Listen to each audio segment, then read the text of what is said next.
Hey guys, for today's ingredients you'll need 4 lettuce cups, 70 grams of teriyaki sauce, 1 pinch of salt and pepper, 300 grams of minced beef, 200 grams of packet rainbow vegetables and some olive oil. In a pan on medium heat, drizzle in some olive oil and add in your minced beef.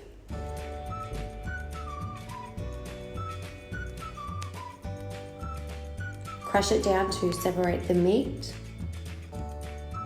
Sprinkle over your salt and pepper and then cook the meat for 5 minutes, stirring it occasionally.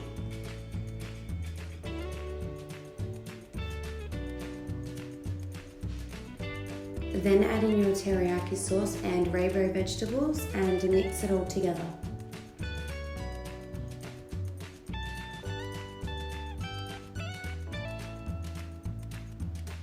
Let it cook for another 5 or 6 minutes, stirring occasionally again.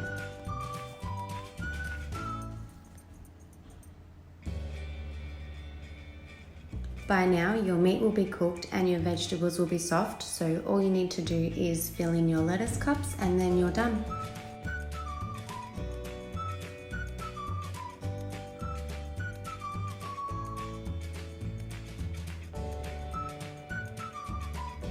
Thank you so much for watching, and if you enjoyed this video, please like it and subscribe to my channel.